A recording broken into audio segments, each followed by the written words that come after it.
All right, guys, this week we have a wide variety of updates, including a couple updates to the survey builder, some new updates to the communities feature, as well as some updates on the AI booking bot feature. You're not going to want to miss this GHL weekly update coming right up.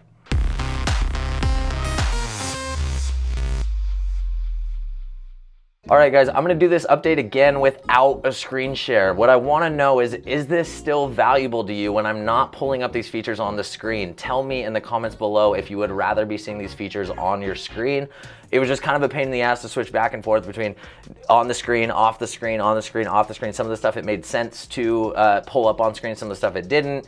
So I don't know, call it us being lazy, but I'm putting the ball in your court. You tell me, do you want more on-screen guidance through these weekly breakdowns or not? Otherwise, you're just gonna keep seeing my face giving you the updates in this format. All right, first update that we have this week is to the reputation management feature. Now, what I wanna highlight with this is that we actually don't do anything with the reputation management feature right now. Now, from my understanding, as of recently at least, it seems like this might be due to a misunderstanding in how we can leverage this feature. So hear me out for a second. Right now, the reason that we don't use the reputation management feature is because we feel like you can build out a better way of soliciting a review inside of a workflow through just programming text messages and emails. You can even put in a little bit of logic in there, ask them a question. If they say yes, then we send them the review link. If they say no, then we have a different action or whatever it is. Workflows give us the ability to do that. A review request, when you send a review request, basically your only configuration is, do you want me to send this every day until somebody leaves a review? Now, where I feel like I had a misunderstanding about how you could use this is I saw recently somebody is actually using, there's an action inside of workflows called send review request. So people are using the logic that I'm talking about of yes, no, hey, did you have an amazing experience? If they say no, then of course I'm not gonna send them a review request. This is called review gating, by the way, and you never wanna tell a Google rep that you're doing this, but I do recommend it. If you do, so you send them this question that says, did you have an amazing experience? If they say yes, then you want to send them a review request. Well, the way that we would do it is we would just type the message that we want, including the review link, and send it within the workflow as a text message item. What I've seen other people do recently is use the send review request option, which then will trigger the ongoing message that's the same repeated message, but this you can use after somebody is already committed to leaving the review. So somebody says, yes, I'm happy to leave the review, then you have a message associated with that review request that is just a gentle reminder to leave the review that they said they were going to leave. And then you can let that review request kind of go on in perpetuity until they leave the review or they click the link, whichever triggers that review request function to stop. So anyways, that was a huge sidebar because that's not actually the update for the function for review requests. The update is just the ability to track separately within the interface the reviews that you've requested and the reviews that have been completed. That's the limit or the extent of the interface change, but I wanted to use this as an opportunity to kind of open the door for some discourse around this review request function. I'm curious if anybody's using it, if anybody has seen what I'm referring to as far as our alternative or the alternative that includes using a workflow and the send review request action.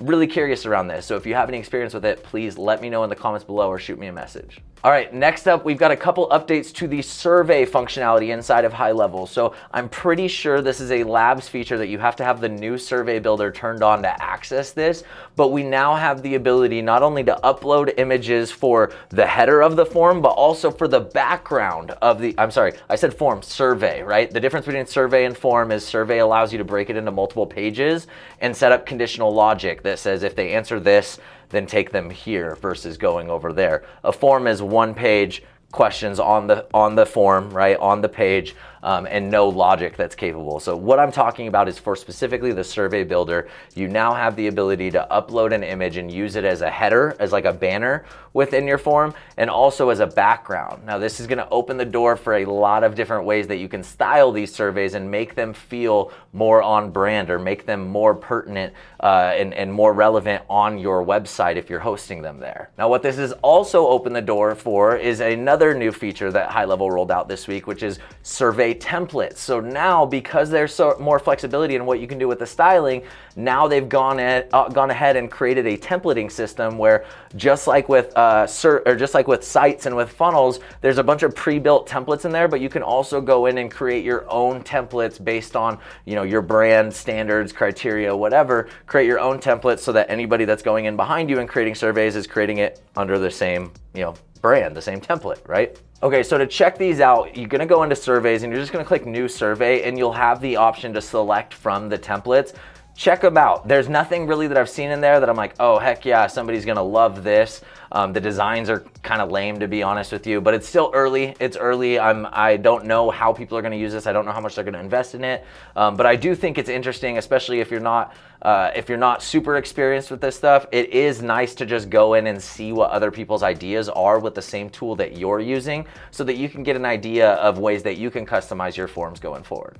All right, next up, we have a massive update to the SmartList functionality. If you don't use SmartList right now, you should be using SmartList. SmartList is an amazing functionality, especially if you've used marketing platforms in the past where you have to maintain the integrity of your list by making sure that anybody that's not supposed to be on it gets removed and anybody that is supposed to be on it gets added. And you might be using criteria like whether or not they have a phone number, right? If somebody doesn't have a phone number in the system, then we'll add them to this email only subscription list, right? Well, with the marketing automation systems of the past, you would have to maintain that list. Even if you're using fields as a way to identify who goes on and off the list, you're still going to have to maintain that list either through automation or whatever that says, hey, when somebody comes in with this field value, add them to this list. Even if you have criteria established that this criteria means this list, you still have to take the action of adding them to that list and removing them from that list. If you don't know what I'm talking about, I'm sorry for confusing you. If you do know what I'm talking about, then you know how exciting it is and how great it is that HighLevel gives you the ability to create dynamic lists, to create lists that update themselves automatically based on the criteria that you put into the filters.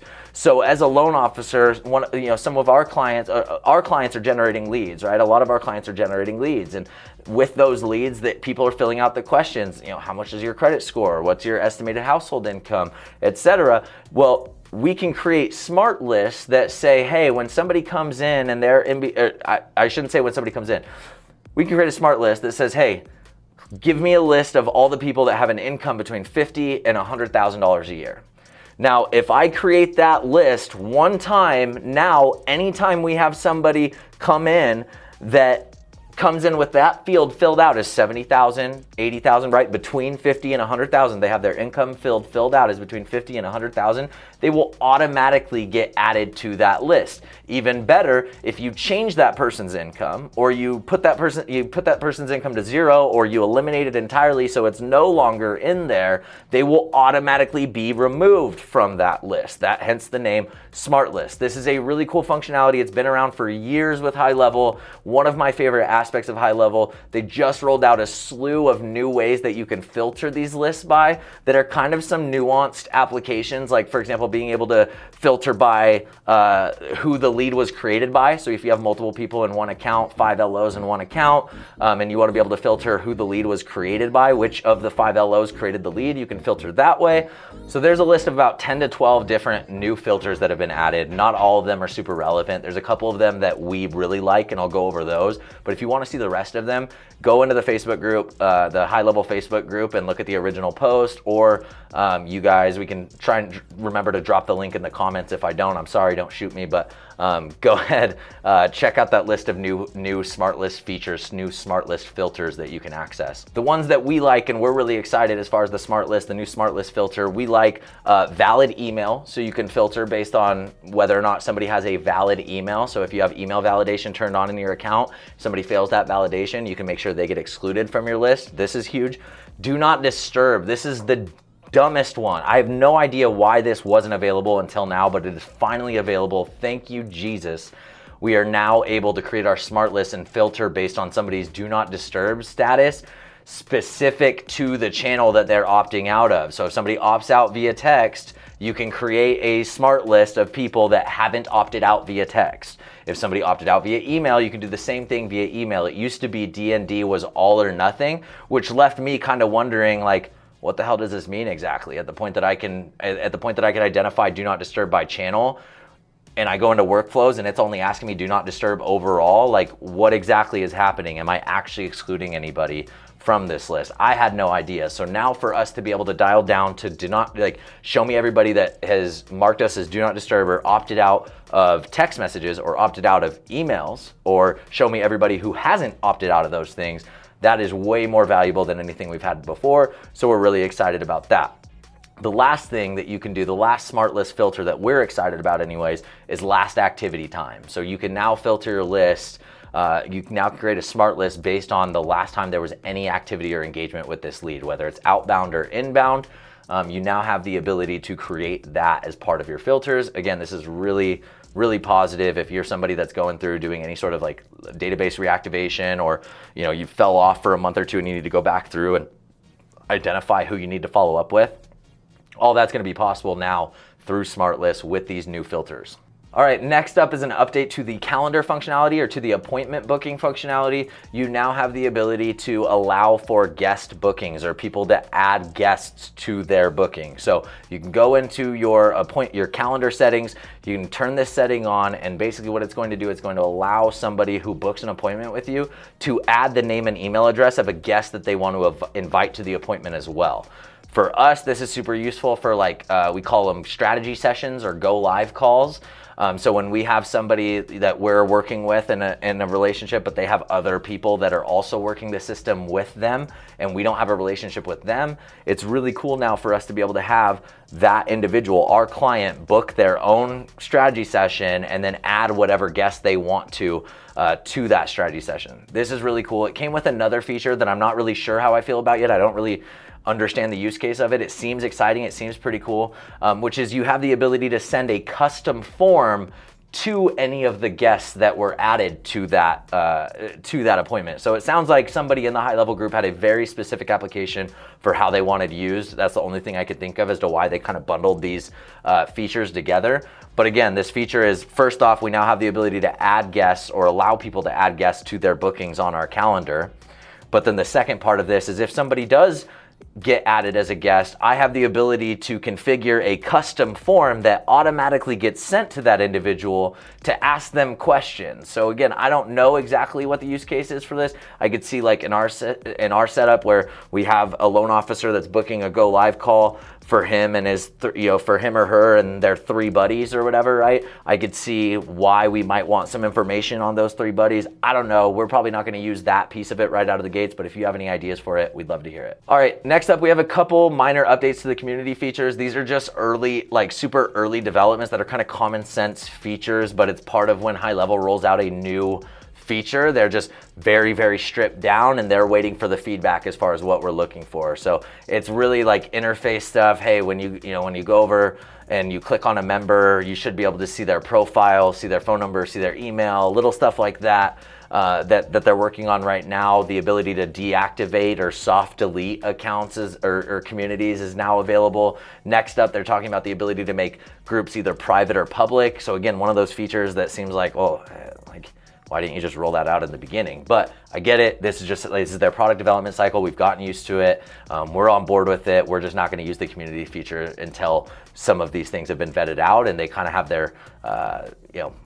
their second iteration, let's call it, ready for us. All right, speaking of second iterations, opportunity, custom fields and opportunities. We talked about this a few weeks ago about how you now have the ability to basically treat an opportunity like a loan module, right? So you now, instead of opportunity having a one-to-one relationship with the contact, which was never supposed to be the case, you now have the ability to have multiple opportunities, which was you always could do that. You always can have multiple opportunities associated to a contact, but what you couldn't do is you couldn't store any information about that opportunity and associate it to that opportunity. There weren't custom fields at the opportunity level. So all of the data that you had to store it with the contact, and then opportunities were just like this card, this placeholder that moved through the pipeline but didn't really do anything for you outside of that. That's no longer the case. You now have the ability to set up custom fields that are specific to opportunities. So now you can say an opportunity represents a loan application or a loan. You can say, you can put your property address, your interest rate, your loan program, your term, all of that stuff, and associate it with your opportunity card. Now, the update and why I said this is like a second iteration is they did that a few weeks ago, but you couldn't do anything with the fields. You couldn't access the fields inside of a workflow. You couldn't do it, to filter anything. Like, it was kind of just there. It didn't really make a whole lot of sense.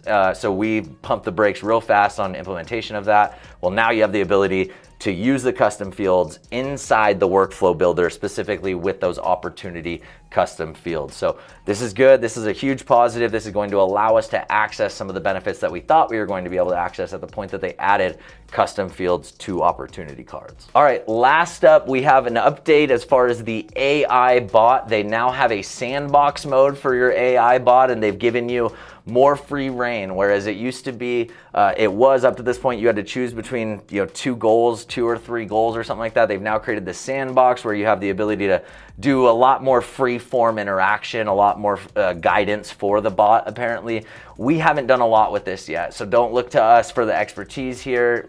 If you want to spitball ideas, if you want to compare notes, we do have a couple clients that we're starting to work through the process with this but we're definitely not experts on the AI bot yet. So if you're either using HighLevel's AI bot and are dabbling with that, awesome, we'd love to hear about it.